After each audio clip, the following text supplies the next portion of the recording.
start out here with cut one: Anthony Richardson, Caleb Williams, Baker Mayfield, or Derek Carr. Anthony Richardson is currently QB 19, just 5 points this past week after about 10 here the week before. Steelers coming in to Indianapolis this next week, and then it's Jacksonville and Tennessee. Caleb Williams, pretty disappointing start for the young buck here, QB 27, but did look somewhat competent here this past week against Indianapolis. 17.3 fantasy points for him.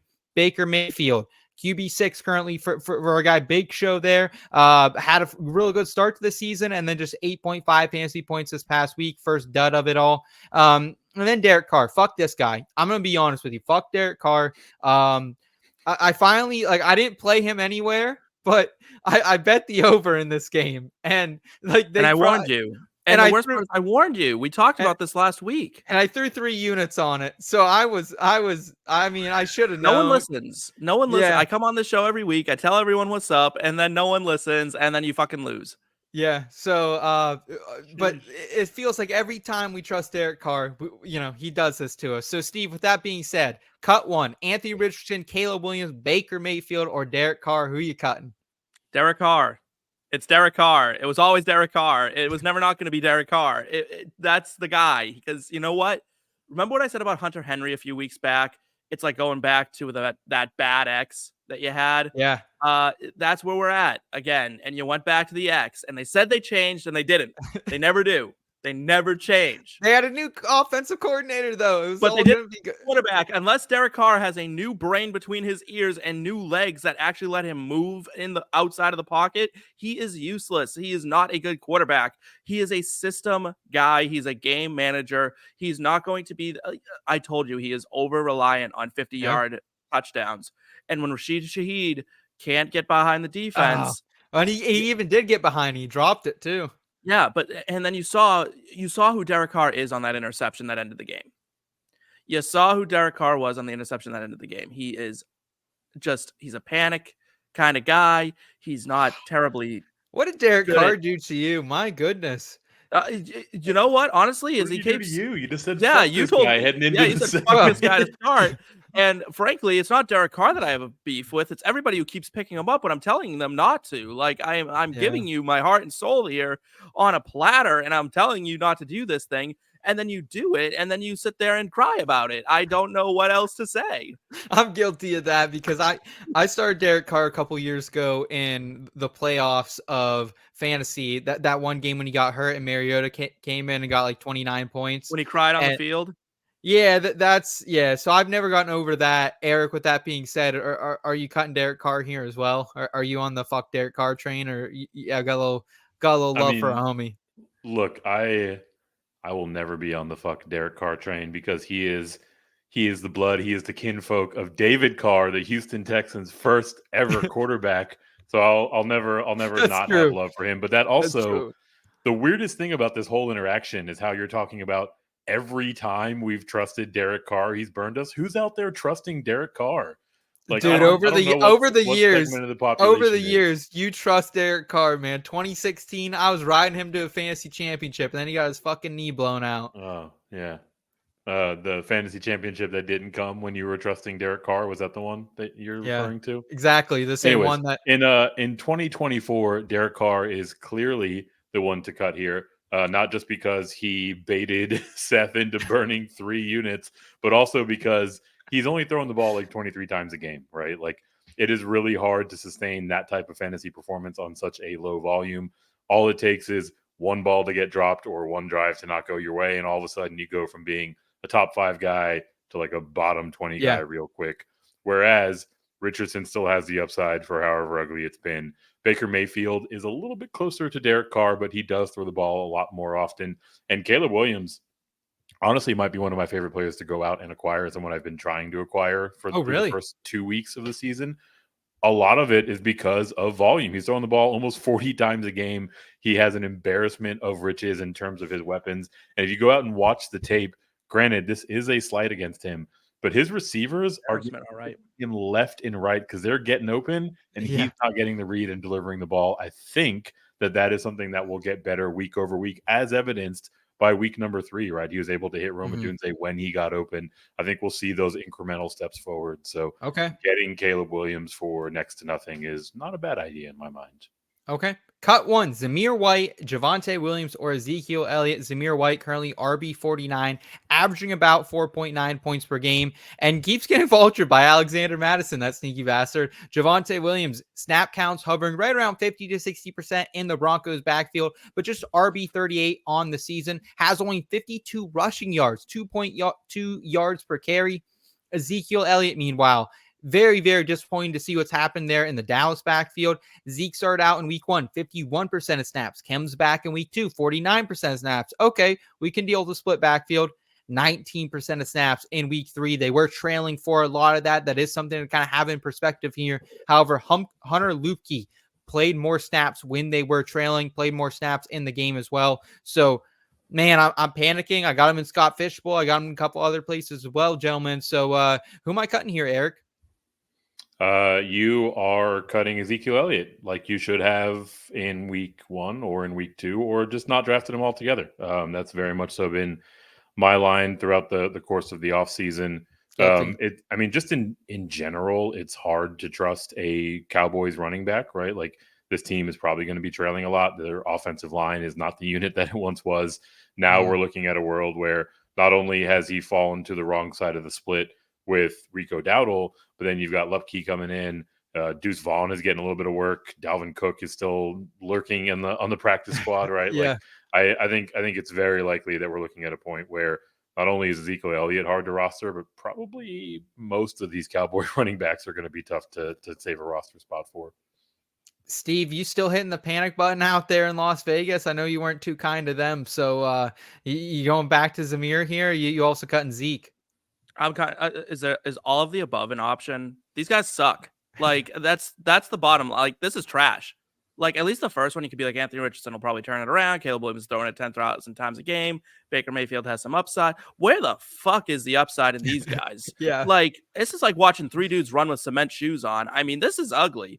And I told everyone again last week that Zamir White shouldn't have been drafted.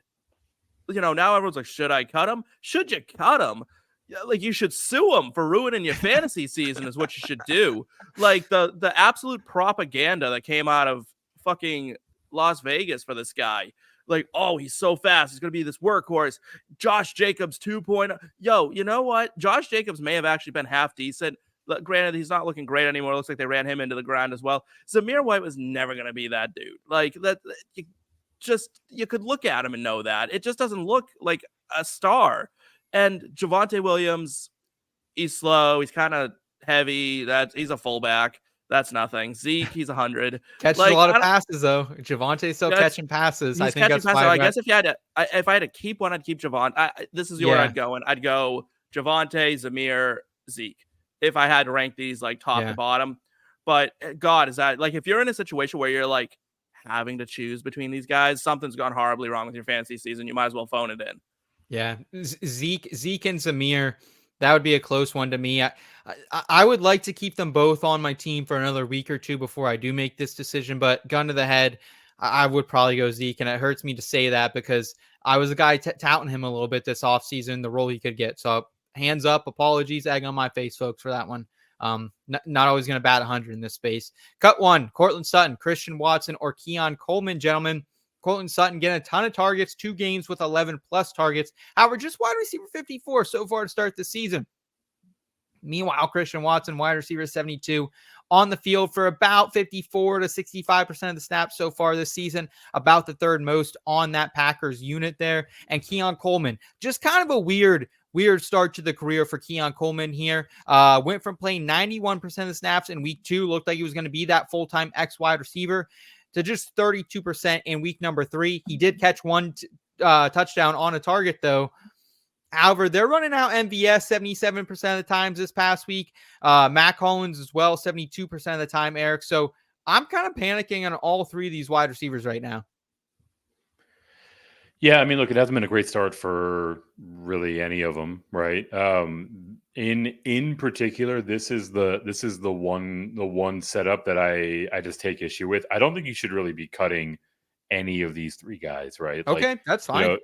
Really depending on the options that are out there on your wire, but practically speaking, there are very likely not guys that you should be cutting any of these 3-4. That doesn't, remove the fact that they are off to, very troubling starts in terms of each of their respective seasons.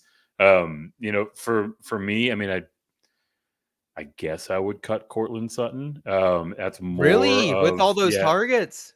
I mean, it's more of an indictment on Bo Nix, right? But Mhm. I mean, to your point, like all of those targets, I think he's like 13th in air yard share in the entire league. Like he's very clearly the wide receiver one in this offense.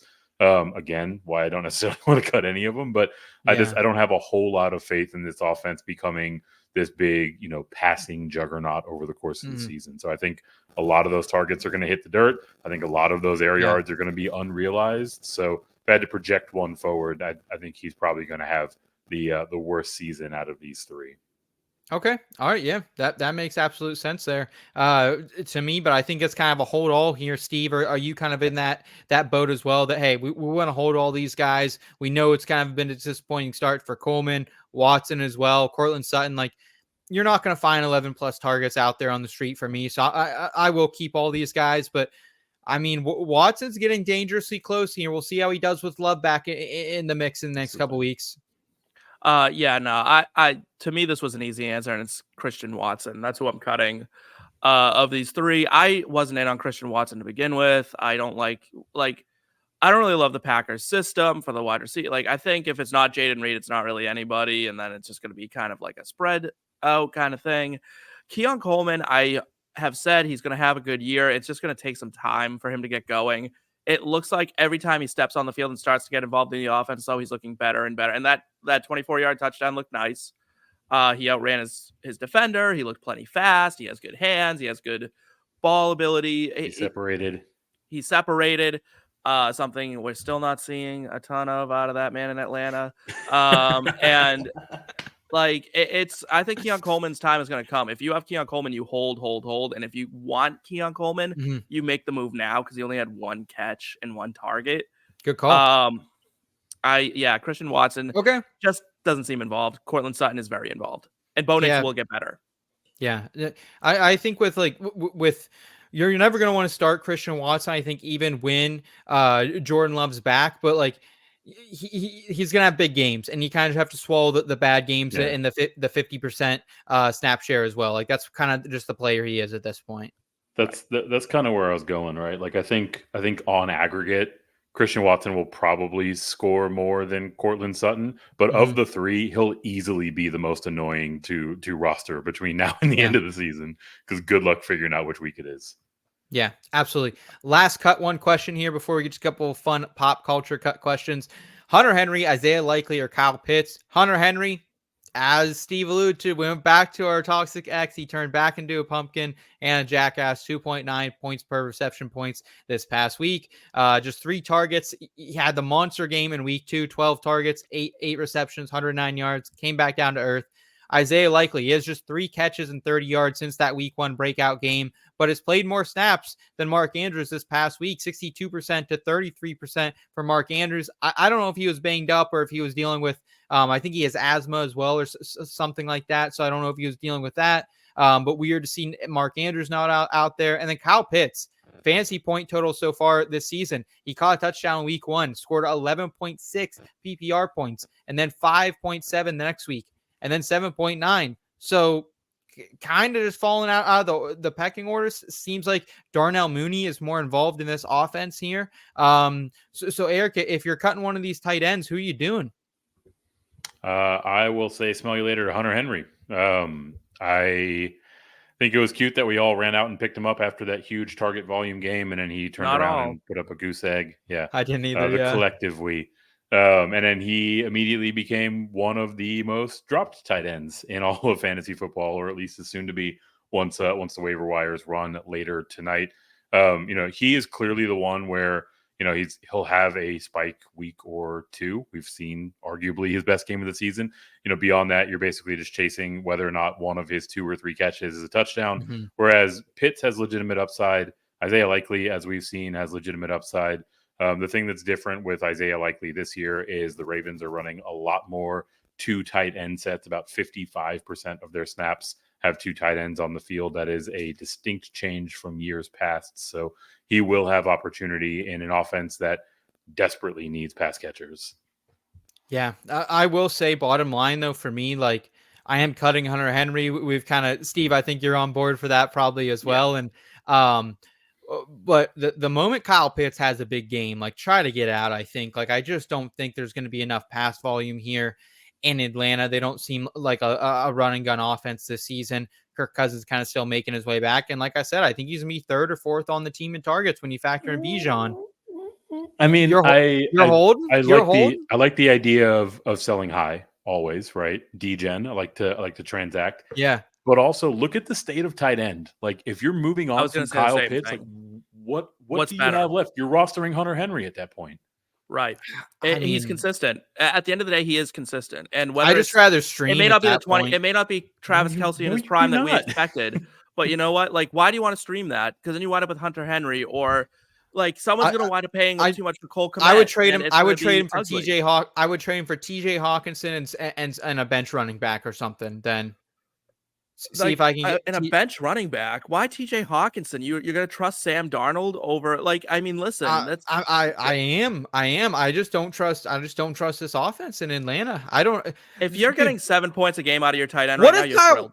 Okay, I just want to throw something out there and. Oh, we got spicy Seth tonight. Maybe it's the offense. Maybe it's the quarterback. But what if we were just all wrong and too high on Kyle Pitts? We were. Yeah, we were. Categorically. There's no what if. We were. We don't have to swing to the other side of the spectrum though, right? Like he's not dog water. He is categorically better than like the streaming tight end. He's an above average tight end in the NFL. Yeah, that's what he is. I just sometimes think back about him being the 4th overall pick and watching him at Florida catch like 20 fucking touchdowns his senior year. And he also might just be in the wrong team. Like, listen, who knows? Michael Penix goes in there and he may just start slinging it. I mean, you never know. Yeah. His skill set is very duplicative with what they have in Drake London, right? So like they're going to be competing for opportunity there. Credit to you. Like if you're going to go out there and make a trade, I wouldn't mind the idea of Hawkinson and a backup running back. But if you're trading Kyle Pitts away for the sake of I'm going to go stream tight ends right now and guess which guy is going to get me 2 points and which guy is going to get me 6, like you're going to have a bad time. Yeah, that's like going the way of the dinosaur. That's dying. That's just the type of shit that you like. Whatever tight end you pick up off the waiver wire, you put like a quarter of a unit down on an anytime touchdown, and you let the good times roll. And if they come, they come, and if they don't, they don't.